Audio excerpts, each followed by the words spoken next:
आइए सुनिए, देखिए, समझिए सनातन सत्य। जैसी दृष्टि वैसी सृष्टि, दृष्टि विज्ञान। कुदरत, कुदरती रचना एवं कुदरत के कानून से शाश्वत सुख की प्राप्ति।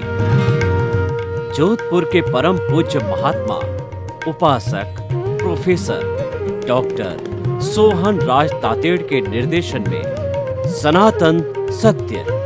जैसी दृष्टि वैसी सृष्टि, दृष्टि विज्ञान।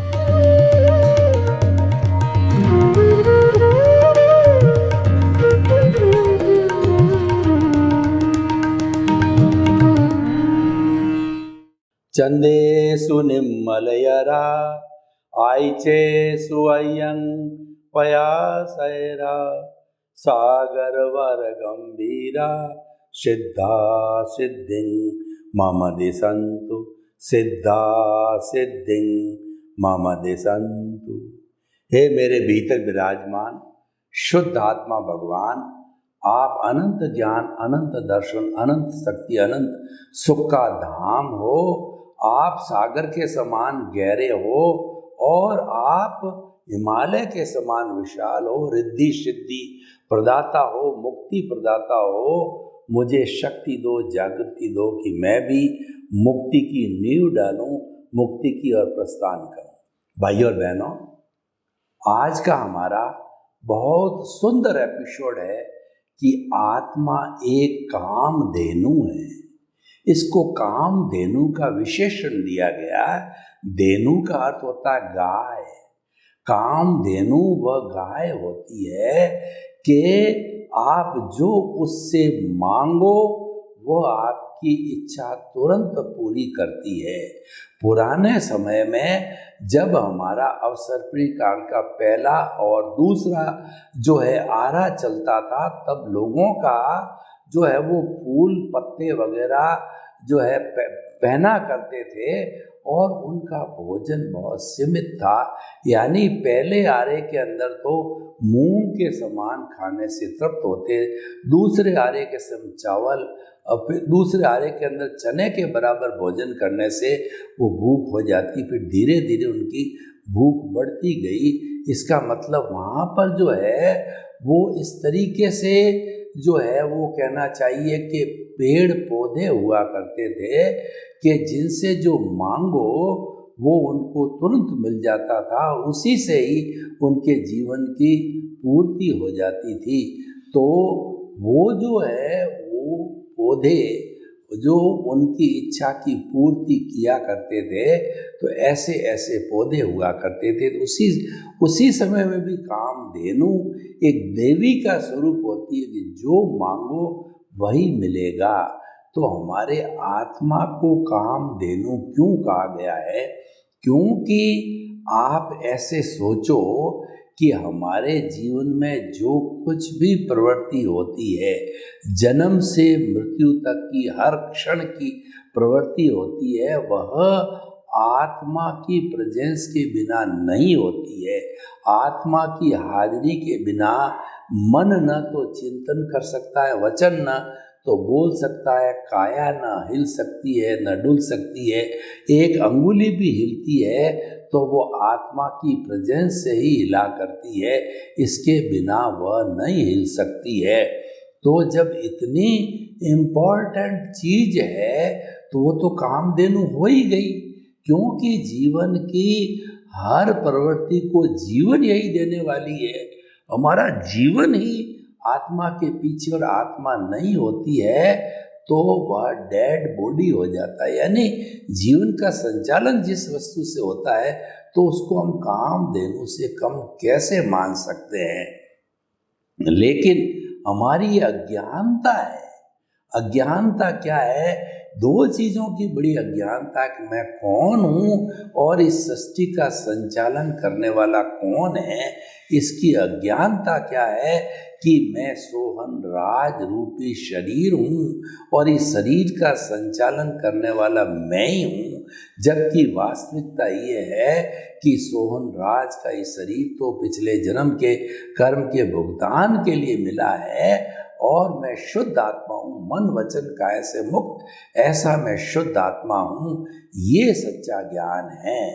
और दूसरा क्या है कि जगत का संचालक, यानी मैं कर्ता नहीं हूँ। कर्ता तो व्यवस्थित शक्ति है, साइंटिफिक सर्कमस्टेंशियल एविडेंसेज है, वह व्यवस्थित शक्ति है जो कि कुदरत है। कुदरत का एक भाग होता है वो व्यवस्थित शक्ति है।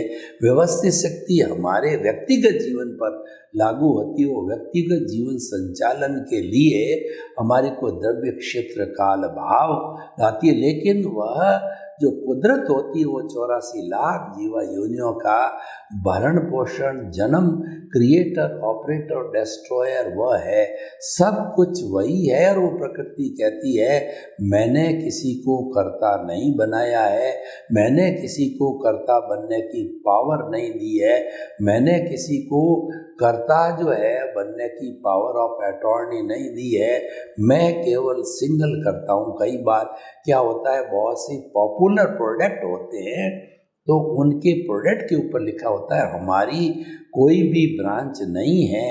इसका अर्थ ये है कि ये चीज़ पर्टिकुलर एक जगह ही मिलती है, क्योंकि वरना लोग जो है ब्रांच का नाम लिख करके इमिटेशन, नकली बना देते हैं।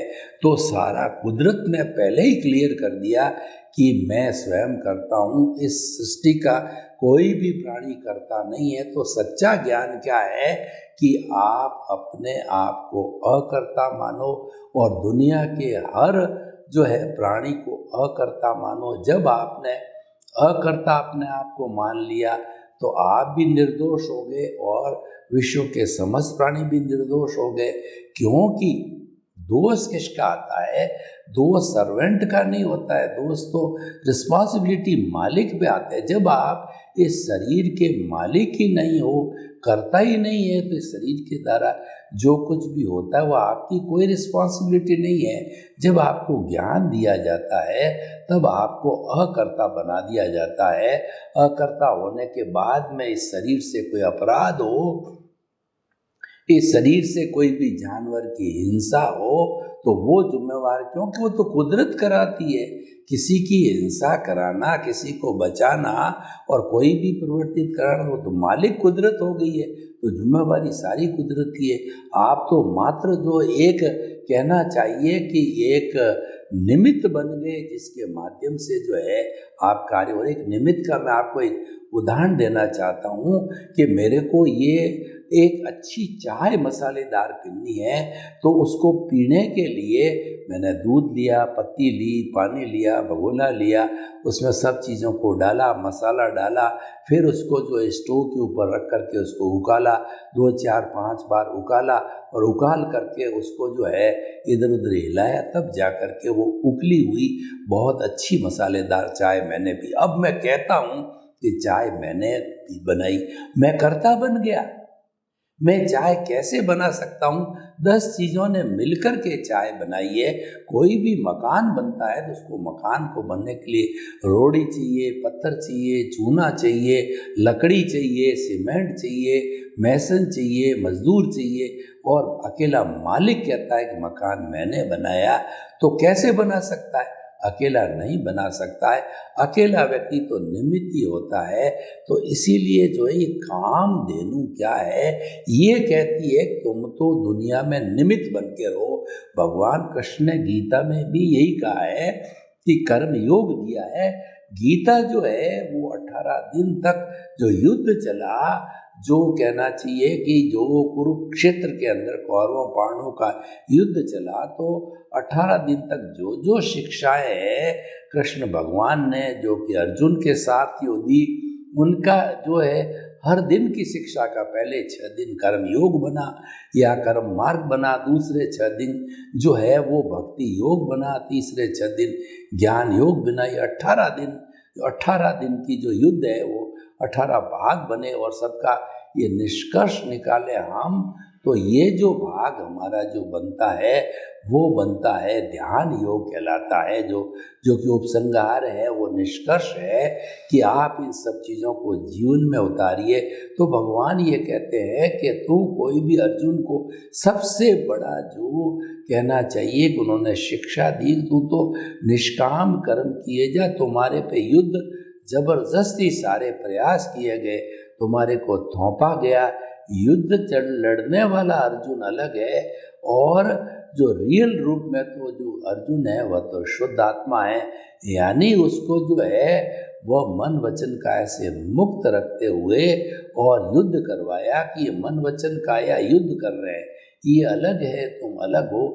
यानी उसको अकर्ता भाव दिया, उसके अंदर ऑनरशिप डूअरशिप हटा दी, अपने ज्ञान से ज्ञान दे करके अकर्ता बनाया। तो हमें अपने जीवन के अंदर जो अकर्ता बनना चाहिए, यही सबसे बड़ा कर्म बंधन का कारण है और ये सबसे बड़ा ज्ञान है। तो हमारा जो भीतर विराजमान जो प्रभु है ना, उससे ही प्रार्थना करनी चाहिए। हम क्या होता है, कोई दुख आता है तो हम जो है अलग अलग देवी देवताओं के मंदिर जाते हैं, भोपों के पास में जाते हैं, तांत्रिकों के पास जाते हैं, ज्योतिष के पास जाते हैं। अरे भाई, वहाँ जाने से क्या होगा? जो देने वाली कामधेनु तो भीतर बैठी है, उसको कहीं ढूंढना नहीं है, उससे तुम्हारा सीधा संपर्क है, आप उसी से बात करो, वही तुम हो, तुम्हारा वार्तालाप होता है। यानी अपने आप से ही प्रार्थना करो। आप तो अपने भीतर विराजमान उस कामधेनु से प्रार्थना करो कि मुझे ये कष्ट आया, उस कष्ट को सहने की शक्ति दो, क्योंकि कष्ट तो सहना ही पड़ेगा। वो तो कुदरत कहती है कि ये तेरा किया हुआ, ये तो तेरे को भुगतना ही पड़ेगा, पर इसकी शक्ति कामधेनु से मांगो। शक्ति मांगने का अर्थ क्या हुआ? ये जो भुगतान चल रहा है उसके साथ में तन्मयाकार नहीं होना। अगर आपके दर्द चल रहा है और उस दर्द के साथ जुड़ते हो तो दर्द ज़्यादा आता है। आप अपना ध्यान है किसी भजन में लगा देते हो। मैं आपको एक उदाहरण देना चाहता हूँ। एक व्यक्ति के बहुत जो है वेदनीय कर्म चल रहा है, कैंसर का भयंकर दर्द है, और उस व्यक्ति को जो है सामने जो है वो उसका ध्यान हटाने के लिए भजन लगा दिया, आराधना लगा दी, प्रभु भक्ति के भजन लगे, वो उसके अंदर खो गया। तो और ऐसा लंबा खोया 5, 6, 10 घंटे कि उसके दर्द उसको महसूस ही नहीं हुआ, जबकि दर्द का भुगतान चल रहा था। अगर वो दर्द के साथ में जुड़ता तो वो असहनीय हो जाता है। इसीलिए मन वचन काया से मुक्त, ऐसा मैं शुद्ध आत्मा हूँ। कैसा शुद्ध आत्मा? कामधेनु वाला शुद्ध आत्मा। वो सब देगा जो आप मांगोगे, क्योंकि वो अनंत ज्ञान वाला है, अनंत दर्शन वाला है, अनंत शक्ति वाला, अनंत सुख का धाम है। ऐसी दुनिया के अंदर कोई भी आत्म तत्व के अतिरिक्त चीज़ नहीं है जिसके पास में इतनी इतनी बड़ी शक्तियाँ हो। ये तो शक्ति का पुंज है, आप उससे मांगो, अपने आप मिलेगा। वो क्या करेगा कि शक्ति देगा। वो आपको शक्ति कैसी देगा कि आप भुगतान के साथ तन्मयाकार नहीं होंगे, एकाकार नहीं होंगे, मुक्त रहेंगे। और आप चिंतन करेंगे कि मन वचन काया तथा उससे जुड़ी हुई हर अवस्था मात्र कुदरती रचना देखोगे, और उसको कुदरती रचना देखते देखते आप कहोगे तो व्यवस्थित है, ये तो आना है, ये तो आती रहेगी, ये तो ऑटो मोड है, इसमें मेरी कोई स्वतंत्रता नहीं है। तो जब आप उसमें निमित्त रहोगे, कर्ता नहीं बनोगे, तो आपको फल अच्छा मिलेगा। फल क्या मिलेगा? आपको कष्ट की अनुभूति नहीं होगी। और ये जो कामधेनु है, ये तो सुख का धाम है। जो आप बाहर सुख ढूंढ रहे हो, ये तो काल्पनिक सुख है। आप बाहर के इंद्रियों के सुखों के अंदर ये चिंतन करते हो कि स्त्री में सुख है, परिवार में सुख है, धन में सुख है, दौलत में सुख है, और समस्त जो है वो हमारे इंद्रियों के सुख में सुख है। वो तो काल्पनिक सुख है, वो तो क्षणिक सुख है, वो स्थायी सुख नहीं है। स्थायी सुख का स्रोत तो आपके भीतर है। जो कामधेनु है वो स्थायी सुख का स्रोत है। इसीलिए हम कहते हैं कि मांगो परमानेंट सुख, तो उस कामधेनु आपको देगी। यानी वो परमानेंट सुख का अर्थ हुआ कि आप जो है वो सुख की नींव लगाओ, आप शाश्वत सुख की नींव लगाओगे। यानी रॉन्ग बिलीफ को समाप्त करके आप राइट बिलीफ में आ जाओ। राइट बिलीफ क्या है? कुदरती कुदरत का कानून, ये सनातन सत्य है और ये राइट बिलीफ है। जब हम राइट बिलीफ में आते हैं तो धीरे धीरे हमारी रॉन्ग बिलीफ है वो समाप्त हो जाती है, हमारा काल्पनिक सुख दुख समाप्त हो जाता है और हम शाश्वत सुख की प्राप्ति को आ जाते हैं। तो भाई और बहनों, कामधेनु जो है वह एक ऐसा तत्व है जो मांगोगे वही मिलेगा। आप जो है, आपके अंदर भय और भीख नहीं होनी चाहिए, क्योंकि जो मांगता है वो भिखमंगा होता है। इस दुनिया के अंदर सभी भिखारी है। जो धनवान है वह भी ये भगवान से मांगता है कि मुझे और धन दो। भिखारी तो बेचारा मांगेगा ही, क्योंकि उसके पास तो अभाव है।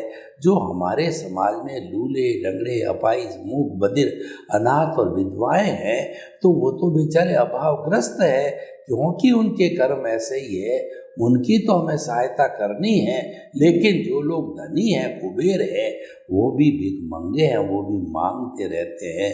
तो ऐसी भीख जो है नहीं होनी चाहिए और भय नहीं होना चाहिए। भय क्यों नहीं होना चाहिए कि दुनिया में जो 33 करोड़ देवी देवता है उसमें कोई भी ऐसा पावरफुल नहीं है जो कि आपको सुख दे सके या आपको दुख दे सके। आपके जो कर्मोदय है, जो कर्मों का प्रारब्ध है, उसी से सुख और दुख मिलता है। और उस सुख दुख को भी आप घटा सकते हो, भूल सकते हो, कम कर सकते हो, उससे निजात पा सकते हो। उसके लिए कामधेनु से शक्ति मांगो, क्योंकि शक्ति जो है, ये शक्ति क्या है? ये सबसे बड़ी शक्ति है जुदापन की जागृति। कि दुख दर्द चल रहा है, ये सोहन राज रूपी जो है पुतले के भीतर चल रहा है तो चल रहा है, तो चलने दो। ये तो चलेगा ही, क्योंकि तो ऑटो मोड का है, ये तो टैप रिकॉर्ड है, ये तो हमारी स्क्रिप्ट है, ये तो मन वचन काया की बैटरी है। ये तो अपने हिसाब से ऑटो मोड से डिस्चार्ज हो रही है, होती रहेगी। मेरी पंचायती नहीं चलेगी, क्योंकि इसका संचालक, क्रिएटर, ऑपरेटर, डिस्ट्रॉयर कुदरत है, कुदरत के अधीन है। मेरी कुछ भी नहीं चलेगी। तो जब मेरी चलेगी नहीं तो आप मध्यस्थ रहो, उसकी तरफ झांको ही मत, उसके साथ तन्मयाकार मत हो। आप ज्ञाता दृष्टा बन जाओ, आप वेद विज्ञान कर दो। ये अलग है, मैं अलग हूँ, मैं शरीर नहीं हूँ, शरीर नाशवान है। और शरीर तो जो है पिछले जन्म के कर्म के भुगतान के लिए मिला है। और मैं तो अजर अमर अविनाशी हूँ, जो कि कामधेनु हूँ, जिसके अंदर सर्वगुण संपन्न है। और जो चाहो इसमें से मिल जाता। आप मांग करके देखो, आपको मिलता है। तो इसीलिए इन दोनों चीज़ों को अलग अलग रहना जुदापन की जागृति कहलाता है। और जहाँ पर जुदापन की जागृति होती है, त्यों त्यों हमारा अनुभव पुष्ट होता है। अनुभव क्या पुष्ट होता है कि धीरे धीरे हमको अपने स्वरूप की अनुभूति चालू हो जाती है कि मन वचन का से मुक्त, ऐसा मैं शुद्ध आत्मा हूँ। जब ये जागृति बढ़ते बढ़ते जो 2% हमको ज्ञान में दादा ने दी है, 15% जागृति दी है और 100% प्रीति करा दी है, हमको कामधेनु बना दिया है। तो वो प्रतीति को जब हम बढ़ाते जाते हैं जागृति में, हम उसके इर्द गिर्द रहते हैं, उसकी पहचान करते हैं और उससे आशीर्वाद लेते हैं, उसको एक क्षण भी नहीं भूलते, क्योंकि हमारे जीवन की वो बहुमूल्य वस्तु है। तो जब हमारा सारा दृष्टिकोण आत्मोन्मुखी हो जाता है, वो आत्मा के संसर्ग वाला हो जाता है, तो निश्चित तौर पे हमको फल तो सब अच्छे मिलने ही वाले होते हैं, क्योंकि वह तो अनंत ज्ञान, अनंत दर्शन, अनंत शक्ति और अनंत सुख का धाम है। तो वह तो हमको उसका गुण है और वो आनंद गुण है, वो आनंद की प्राप्ति हमको होती रहेगी। तो भाई और बहनों, हम निष्कर्ष की भाषा में आपको बताना चाहते हैं कि आप जो कुछ मांगना है वो दुनिया से मत मांगो, वो तो स्वयं भिखारी है। आपको क्या भीख देंगे? आप तो भीतर जो कामधेनु है, जो कि सुख का धाम है, उससे मांगोगे तो जो मांगोगे वही मिलेगा। वो प्रभु हमारे भीतर है और मांगने के लिए हमको कहीं जाने की जरूरत नहीं है, कोई प्रयास करने की जरूरत नहीं है। सिर्फ हमें एक एहसास करना है, अपने आप के साथ में जोड़ना है, सिर्फ कनेक्शन करना है, सिर्फ बटन बताना है कि हमको जो है वो ज्ञाता दृष्टा भेद विज्ञान के अंदर हमको आना है, साक्षी भाव के अंदर आना है। हमारी तो सोच का ऊर्ध्वगमन करना है, अधोमुखी सोच को हटाना है। तो इस तरीके से जब ये पुष्ट होता जाएगा तो हमें अपनी जागृति के साथ अनुभव है 2% से 5%, 10% और बढ़ते बढ़ते जब 100% जागृति के साथ 100% अनुभव आ जाता है तो हमारे पुरुषार्थ की, रियल पुरुषार्थ की वो चरम सीमा होती है।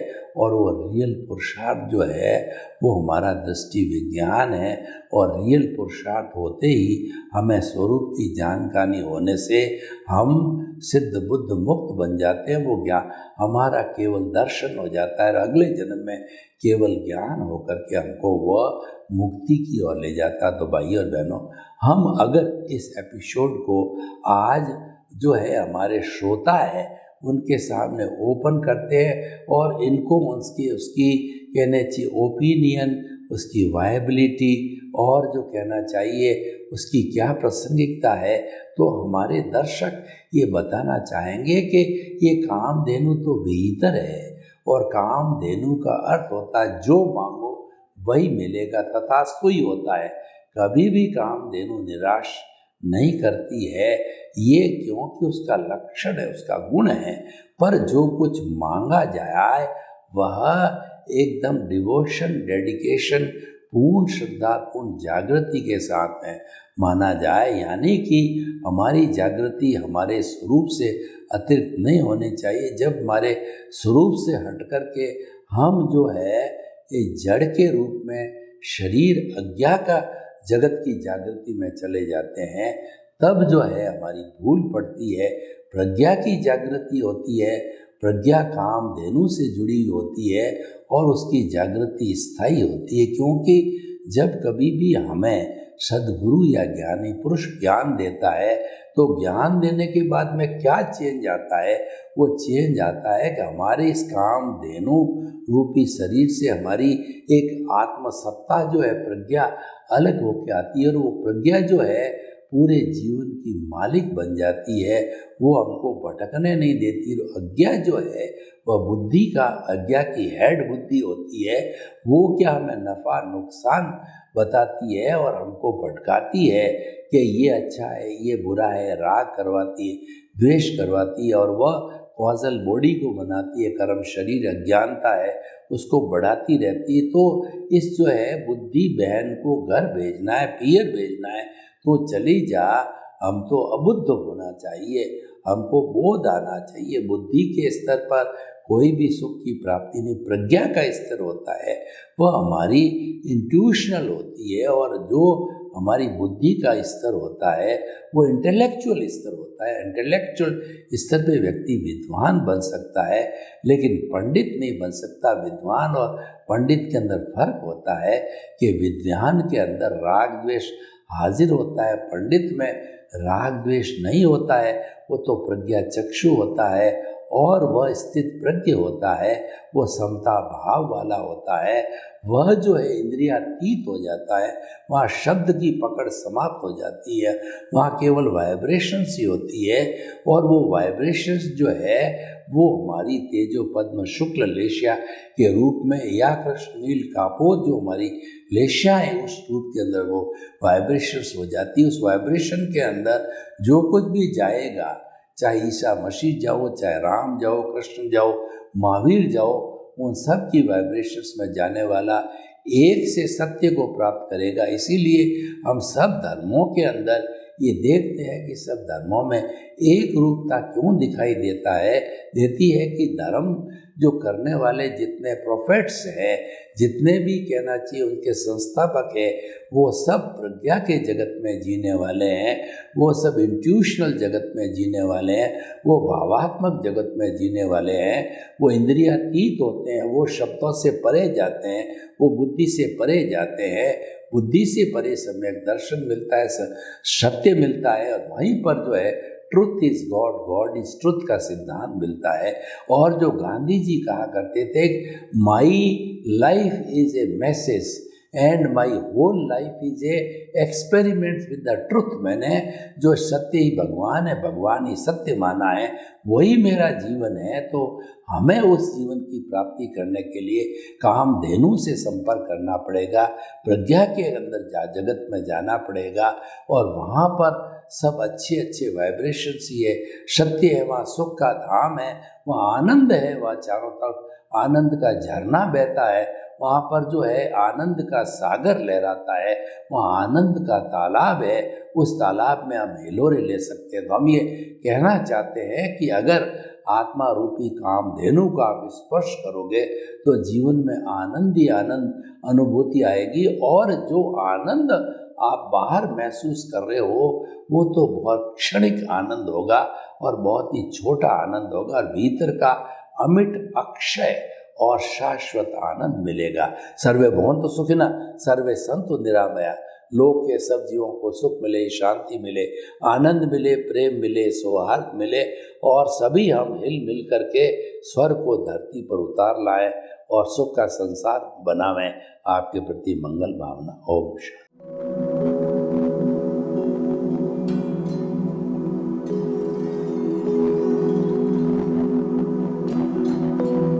एक ऐसा अंतर्राष्ट्रीय ख्याति प्राप्त मानव जो गुरु प्रेरणा से पिछले 20 वर्षों से वानप्रस्थ जीवन जीते हुए 24 घंटे मानवता की सेवा में संलग्न है। एक ऐसा मानव जो अभी राष्ट्रीय, अंतर्राष्ट्रीय टीवी चैनलों पर 7,500 एपिसोड के माध्यम से सनातन सत्य, आत्मविज्ञान एवं पुनरुत्थान, व्यवहार एवं निश्चय जगत के जीवनोपयोगी विषयों पर हृदय स्पर्शी प्रवचन कर चुका है। उस मानव का नाम है महात्मा उपासक प्रोफेसर डॉक्टर सोहन राज तातेड़।